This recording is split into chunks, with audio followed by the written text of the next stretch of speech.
Yeah, hello and welcome to the PML School.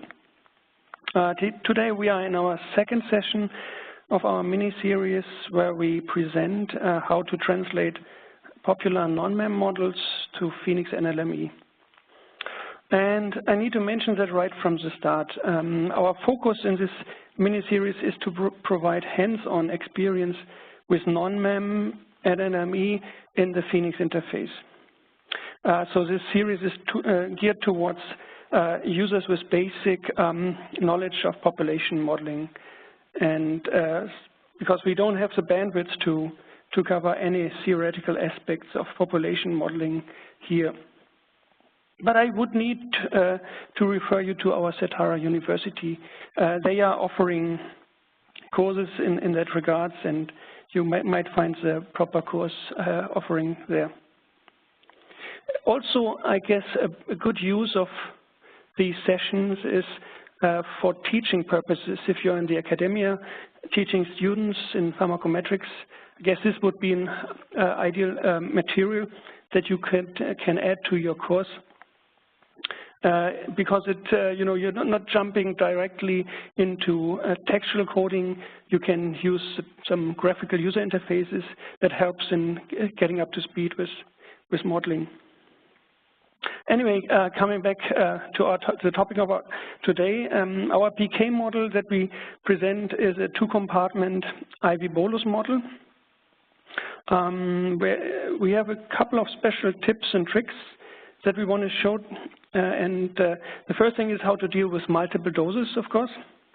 But also, since we have two observations, we have plasma as well as urine concentrations. So dealing with that requires a few additional steps in the pre-processing of the data as well as in the post-processing of the results. And finally, we are not using the FOCE methods in this case. We're just jumping to the sampling methods to fit the model to the data. And for non-MEM, we are using IMP. And for NLME, we are using QRPEM. As usual, during the presentation and the demo, please feel free to post your comments and questions into the Q&A panel on the right-hand side of the WebEx console. So, switching slides. Here's our general agenda for this series. We start with a model description. We take a look at one of the plots to do some exploratory data analysis. Then we examine the input data, and after that we walk step by step through the different textual models. So we have the NM-TREN code on the left-hand side and PML code on the right side. And this is then followed by a demonstration using our software Phoenix, where I go through the steps of setting up and launching both the non-MEM and the NLME model. I will compare the results side by side, showing that there are only small differences. After the demo, I will conclude with a summary, followed by a Q&A session. Sharon, there's a message in the chat box that I'm unable to hear. Could you just confirm that you can hear me? Yes, I can hear you. Okay, I'm not sure what's going on there. All right, then let's jump to the next slide. Just dial in again. Maybe try dialing in again. Yep. Okay. So now we start with a short description of the PK model. As I said, we have a two-compartment model with multiple IV bolus doses, and we have responses in both plasma and urine. We chose clearance parameterization and apply a multiplicative residual error model with 10% CV. We do assume all structural parameters have a log normal distribution, and initial estimates for the fixed effects, as you can see here, are all set to 1, TVV1, TVV2, TVCL1, CL, and TVCL2. And we set the random effects to the values given here And as I said, for the engines, we are using sampling methods for fitting IMP for NONMEM and QRPEM for NLME. Moving on. Okay, so here's a plot of the first patient. As you can see, let me show it. Laser pointer. As you can see, we are covering almost 2 days, 36 hours. You can also see that we have multiple doses on the blue plasma curve. And we have a dense set of sampling points for the first profile, but only satellite points for the other doses. The profile looks a bit weird with this high peak here at 24 hours, but that's due to the IV bolus dose point that happens at the same time. So that's all right. You can also see in red the 3 urine observations. And it might be hard to see here from this really small curve here, but there should be 2 slopes that you could see if you expand the plot a bit. So this, reflects the 2-compartment model that we chose for this set of data. Moving on. So this is the input data. It might be a little bit small, but still there are not very many differences between the inputs for the NONMEM and the NLME model. But let me go through the details once again. So the column names, in NONMEM we speak of CIDs as a subject identifier, and in NLME we just say ID. Time is time in both cases. In NONMEM we talk about DV, or the dependent variable, and that corresponds to COPS. In NLME, where COPS means concentration observed. There's another column in the NLME input called COPS urine. This contains the urine observations. And there's no equivalent column seen in the NONMEM input. The reason is that there could only be one column for observations in NONMEM that is called DV, this one, that carries that contains the observations. And the trick to include urine observation is the DVID column next to it. So this has 2 values, this DVID column 1 and 2, differentiating the plasma from the urine observations. Then we have a V-urine column in both the NONMEM and the NLME data set. And this is just the information about the collected urine volume. We have 3 columns specifying the doses. So AMT, amount, in NONMEM and A1 is the amount of dose. And II, or double I, means interdose interval and specifies the length of time between doses. And you see it's in both cases II. And then we have an ADDL column in both cases. And this specifies how many additional doses are given after the first one. In this case, the number is 5. So overall, 6 doses have been applied in this study. In the NONMEM data set, we have an additional column called CMT, or compartment. This specifies which compartment receives the dose. In this case, it shows you a 1. So it goes into the central compartment that is correct for an IV bolus dose. Then we have an MDV column, or missing data variable, and this is a logical variable where MDV equals 0 means considers this observation, and MDV equals 1 means omits these observations. And whereas NLME ignores this record, except obviously for the dosing part, dosing information. NONMEM behaves a bit different as it sets the dependent and predicted values to 0. Finally, in the NONMEM data set, we have another column called EVID, and this tells NONMEM what type of record that is. EVID equals 0 is an observation record, EVD1 is a dose record, and EVID2 is another type of record.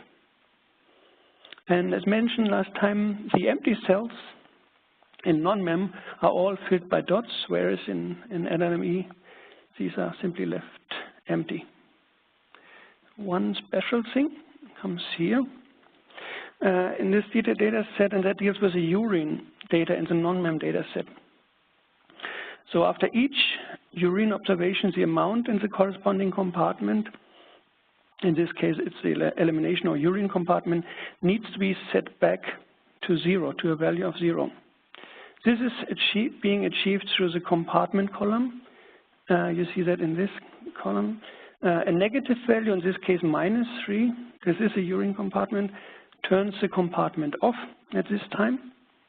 And the following row with a value of 3 turns it on again. In NLME, the equivalent we can do actually in the PML code. This is the observe statement. This is just one single line from the textual model. And there's a special feature that you can just enter into the observe statement the amount in the urine compartment to be set to 0 after this observation. Now let's start with the code comparison. Next slide. Okay, in NONMEM the code starts with a model selection. Here we chose subroutine advan6 with a toll value of 6. And advan6 is a standard solver for differential equations, and a toll value of 6 is just a standard value chosen for the precision of the solution. Then the model is specified with 3 compartments, a central, a peripheral, and a urine compartment. And as you can see on the right-hand side, none of those specifications need to be done in NLME. Moving on. Then we declare the structural parameters. You can see there's a different syntax. In NONMEM, you specify the fixed effects like TVV as theta parameters. TVV equals theta 1, CL is theta 2, and so forth. And the structural parameter uses the TVV as a product of a fixed effect and the exponentiated random effect, which is eta, or eta 1 in this case. And that is doing for all 4 parameters, the volumes and the clearances. In NLME, we are using the STPARM or structural parameter statement. And this has a syntax equivalent to this one, this NONMEM. It's just using the same fixed effect, TVV, multiplied by the random effect in exponentiated form. And here you see the etas here are expressed with a local lowercase n, which should resemble the Greek symbol for eta, and sits in front of the related structural parameter. So NV in this case reads as eta on V.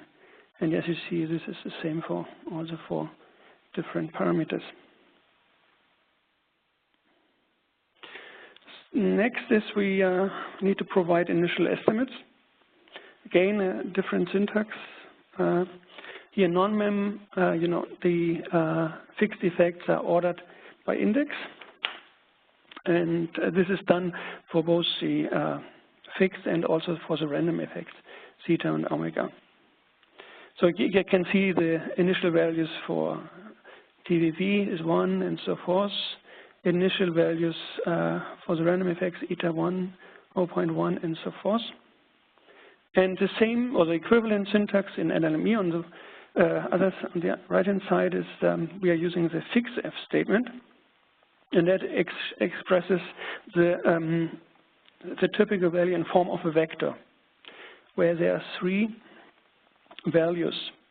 The lower bound, the initial estimates, and the upper bound. And typically you do not set boundaries, so the only thing you do is you set the initial estimates, which is 1 for each of those 4 parameters. For the random effects, we have the RANF statement that specifies the random effects and their covariance structure. In this case, RANF diag means that all random effects have a diagonal metric structure, so no covariances are considered, and you just specify the values again in a vector form. The next one is the differential equations. We have 3 differential equations, 1 for each compartment, and the syntax looks similar. In NONMEM, you have an array of differential equations, dA, dt, and where the index is referring to the compartment with the order taken from the $model section that we looked at a couple of slides ago. In NLME, we use the deriv statement, where it reads the derivative of A1 equals minus CL times C minus and so forth. That was differential equations. Final part of the model code is a specification of the residual error model. Initial estimates are expressed for the sigma matrix as variances, and in NONMEM and in NLME, these values are expressed as standard deviation in the error statement. That is why you see different values, 0.1 in one and on NLME side and 0.01 in NONMEM. In the next section, you can see how you handle the plasma and urine prediction. You see there is an if statement, the if clause in both cases. And this is just referring to DVID1, which is a plasma observations. You have to scale the predictions by the volume to get to concentration, and then you apply a multiplicative residual error model. The same you do with the urine observations. You have a prediction that is scaled by the volume, the collected urine volume, and then you just run the prediction with a multiplicative residual error model. The same or the equivalent statements on the NLME side. Here you have the error statement that we looked at, and then we have just an equation here to scale the amounts by volume to get to the concentration, and the observed statement gives you applies to the predicted concentration the multiplicative residual error model. Next line, C urine is again a scaling, and then what we've seen before, the observed statement. C obs urine is a prediction, and after the observation, we are just setting our urine compartment to 0. This is possible in this statement because that's maybe interesting to know. In NLME, the model execution stops for any dose and observation events, and action can be performed at those times. So in this case, it's done after the observation. Next slide. This slide doesn't compare the codes, but it may be good to know that in NONMEM you specify the estimation method in the control file, and you see the equivalent is handled on the NLME side through the built-in to the interface, so you can specify the algorithm and the number of iterations amongst other things. Also, for the calculation of the standard error, we have switched here to the Fisher score metrics that you can do here on the NLME side within the built-in features. Next one is the output. You can specify additional outputs in NONMEM as well as in NLME. In this case, we want to get individual values of the structural parameters. So this is the first table that we ask for. And also we want to create a residuals table with all the individual values that we want to compare with on the other side. These tables are standard output from NLME, so we don't need to ask Phoenix to output this kind of information. But just for your information, you can specify additional tables through the user interface. Just add a table, and you can specify times and variables that you want to see outputted, like here. But this is can also be done in the PML code. But since it's not needed here, I'll just leave it as it is. As part of the demo that will start in a minute, I will also show you how you can set up the model in Phoenix NLME. And there we do not need to write a lot of code. Writing really comes down to this little tiny yellow box here in this code. But let me explain. So you start with the built-in options. The built-in functions, you select a PK model with a clearance parameterization, intravenous absorption, and you set the number of compartments to 2. Then you switch to a multiplicative residual error model, and this sets the initial estimate for standard deviation to 0.1. Then you have to switch to the graphical model builder. This is this one here, where you have to introduce another observation. This is a C-ops urine observation.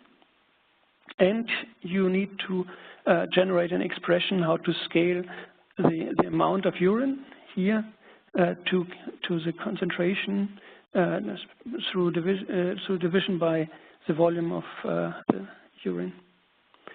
That's what you do in this graphical model builder. Then you switch to the textual model. And the only thing, this is the code that comes directly from the graphical model. The only thing you have to add is this line, this statement here, do after A0 urine equals 0. That's it. Now, that's everything about the comparison of the model. Let me share my screen. Cheryl, just quickly, can you see Phoenix? Yes. Okay, thanks. So I've prepared the project here already. So we've got the data. This is the NLME data as we looked at it. And this is the NONMEM data. Very familiar. And what we also have is the control file that we use for the NONMEM execution. So this is exactly what we just went through, the whole code until the end. All right. And what you need to do is you just need to link the data set and the control file to this NONMEM shell object. So you provide the data set with its columns plus the control file. And then you have an output folder where all the results will be saved. You execute, and then you get back the results.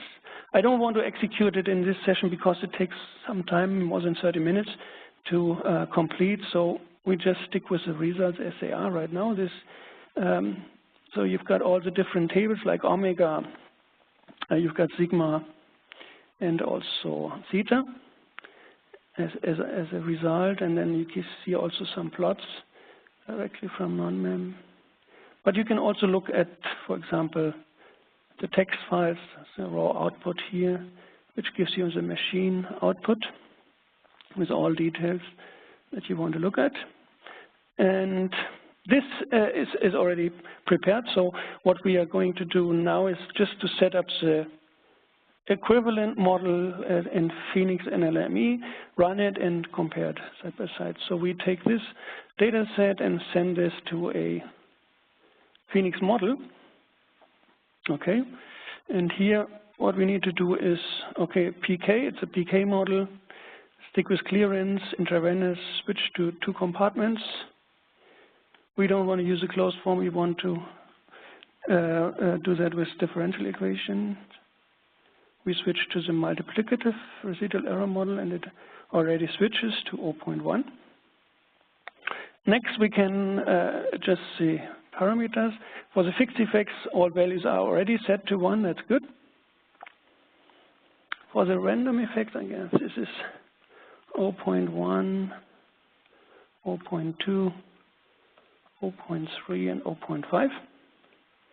Okay. This was the parameters. For input options, we have ADDL, and so we need to add this, and the delta time, this dose interval is a column called II, and the dose point is A1, and the amount is the column A1. That's for the input, and we also have missing data variable. Sorry. Oh no, we don't have MDV. Sorry, it's a non-mem data set. Okay, so this is done, and now we go to the run options, where we need to switch to the QRPEM algorithm. The same, all this stays the same. We have the Fisher score, and that's about it. Okay, then this, we need to go to the model. This is a model right now. We need to add it as a graphical model. Edit, and we insert an observation, a continuous observation. We just need to give it a little different names, C urine, CEPS urine, and switch to a multiplicative error model with 0.1. Okay, that's it. And then we need an expression to scale the amount of urine. So we need an expression here. We call this C urine. And we say this is A0 urine divided by V urine. Okay, these two variables, A0 urine and V urine, is not known right now by the model, so we just give this a proper name. A0 urine and C urine and V urine, we just take as a covariate from the input. We just use this V urine from the input, and so we have it available. The only thing we need to do is we need to link the expression with the observation, and that's it. That's the model. Final thing, as I said, is a small change in the textual model. So this is now the textual code behind it. And what we need to add is a do after action that equals A0 urine equals 0. That's it. Okay. And with that, was this a warning? Okay, yeah. We can just give it a start and run the model. So I guess this is very helpful if you want to build some models in Phoenix NLME. It's really a recommended procedure to really use the built-in functions first, so you can have a wide variety of settings there. But then switching over to the graphical model builder, you can do all sorts of things, as you saw. I mean, you can insert observations, compartments, flows, and so forth, expressions, procedures. So it's really flexible to deal with the graphical model editor. But if that's not enough, switching to the textual mode and editing the text at a few points and a few lines, this will typically get you to the final model in a very short amount of time. And you saw also you have always the warnings. It gives you some hints towards where you maybe have a syntax error or where information is missing. So this should be quick. And okay, this model is now run. Let's see. look at the results. So we have thetas. All the thetas are calculated, very small standard errors. That's what we want. We have the CWS histograms, CWS versus IVA versus spread, and we've got the individual predictions versus time for the plasma and the urine. So this all looks good, but now it would be nice to compare these two models side by side, the non-MEM results versus the Phoenix NLME results. And what we typically do there is we just import or load a workflow template. So this is just a sequence of steps that you want to apply in order to get quickly to results. So I've prepared a comparison workflow, just load it into this project. It will show up in a second. Here it is, the comparison workflow. And here you see, I mean, we've got, we want to combine the eta worksheet, the residual worksheet, omega overall, and theta worksheet for these two models to create plots. And then at the end, we want to summarize everything in a reported format in a Word document. And that's been done through this reporter object. But you see, right now, it's just a workflow. There's no link between any source data and this workflow, and that's what we need to do right now. So we need to provide the right information. We need to link the right information to all these individual link objects. So for the theta NLME, we just take the model and select the theta. So this is a little bit of work. Sigma standard errors. Oops, wait a second. Sigma standard errors. Obviously, these are here. Sigma SE. The Sigma worksheet is here. The theta standard errors, theta standard errors. So this takes a bit of time, but I'm there in a minute. Omega from NLME. Okay, where's omega? Wait a second.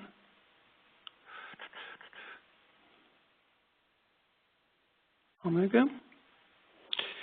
Then from non-MEM, the standard errors are separated from the actual values, so we have to merge them together later on. The residuals, very important, first from NLME and then also from non-MEM. And overall is equivalent to summary for non-MEM. And the etas are here called etas, whereas for non-MEM they are in the control file phi. Okay, this. So now we have all the data links configured so we can run them. And you see they get updated one by one to provide the source information that we need for our comparison. Now we've got some sub-workflows to join worksheets, stack them up, stack the values up, append them, do some preparation steps in order to get to a final table output. Let's walk through that. Execute it here, and this will combine the two sheets. Actually, in this case, there are more than two sheets. So you have then a table which gives you, for the individual parameters, these are the epsilons, the estimate, the standard error for the NLME output, and the same for non-MEM. You see the differences are not that far away. We can do the same steps and go through eta table and omega table and so forth. These are the typical steps. I mean, the sheets are a little bit, they arrange the data in a different way, and therefore you have to rearrange this so that they can match and you can compare them side by side.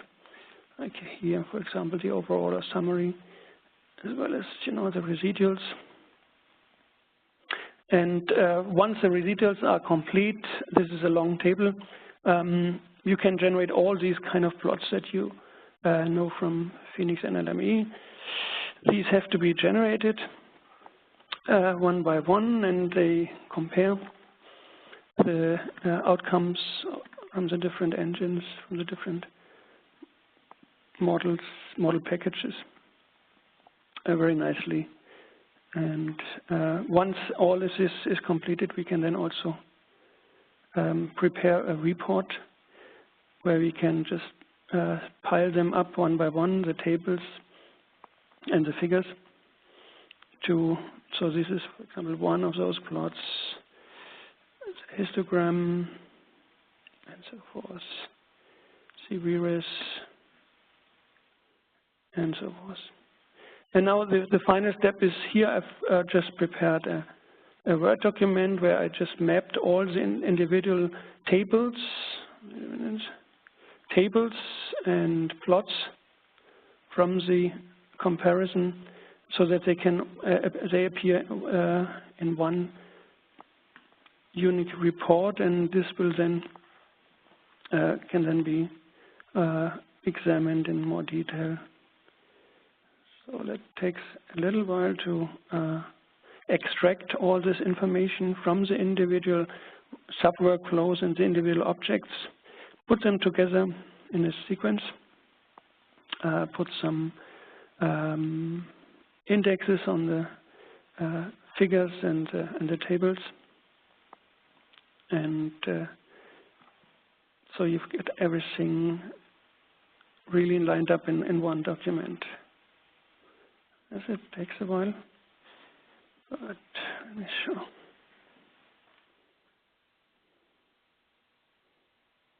Okay. But this is really something you can apply to whenever you want to compare non-MEM and NLME results. You can sometimes you need to adjust a few things, like parameter names might not be the same.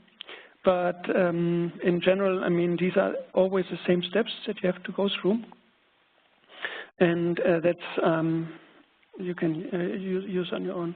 So here you have the tables, theta and omega, side by side, plots, some diagnostic plots, this, and the PRED ones, locked versions of those, and the iPRED versus IVA, and individual plots side by side, and so forth. So this is a very long document going through all those different plots, but this is really showing you what you can do here.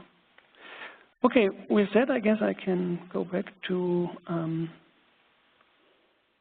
the presentation.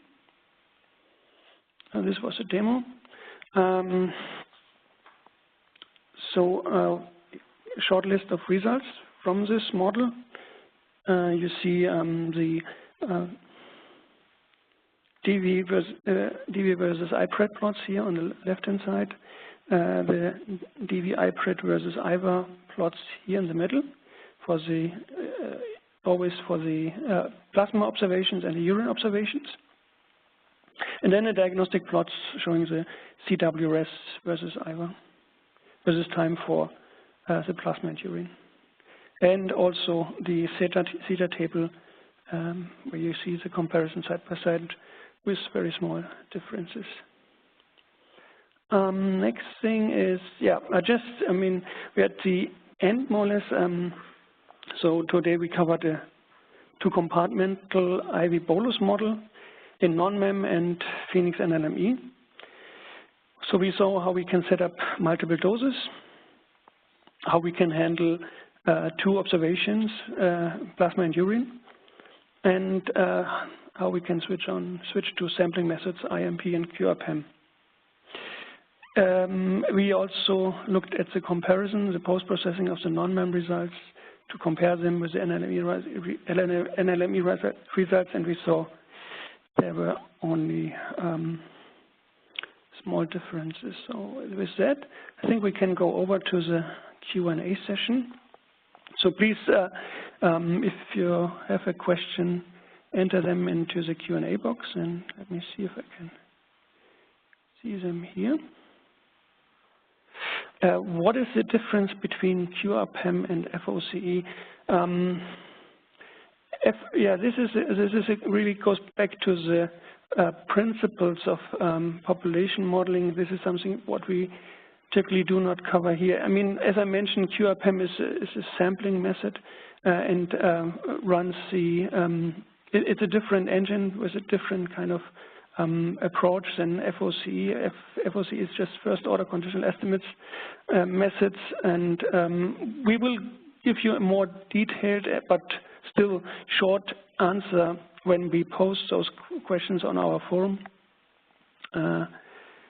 Is it possible to create a VPC comparison with Phoenix and NONMEM? Yes, VPC you can perform on the NLME side easily, because this is just a built-in function that you can use.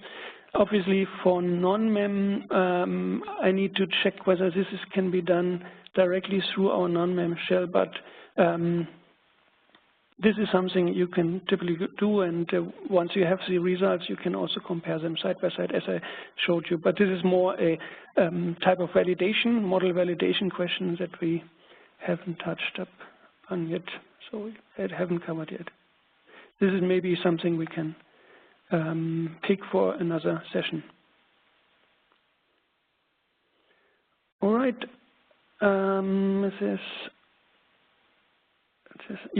This is always the case that there's a small difference between NONMEM and LME. Yes, that's what I would expect, because these are two codes, machine codes. These are two programs. This is two different software programs that are written in a different manner, maybe in a different language as well. So the model themselves are maybe highly equivalent, but the engines are not 100% the same. So QRPEM is different from the IMP method, for example. It is not an equivalent method, and therefore you will get small differences all the time. But it's good enough if you have very similar results, because this shows you've got a pretty robust model. Okay, any more questions now? Or if that's not the case, I would suggest you post those questions on our forum. You know that we are making available all the materials, the slide deck and the link to the recorded session on our forum. This will be posted later today. And please, post a question or comment there, and we will be happy to answer this there. With that, I'm going to, before closing the session, this is coming up next time, in 2 weeks' time. My colleague Eshwari, she will be presenting a model, a comparison between NONMEM and NLME that deals with covariates. So this will be an interesting new feature, and I hope you will be able to attend that meeting, and please make a note of the event in your calendar. With that, I want to thank you for your interest and attention. I will close the session now. Goodbye.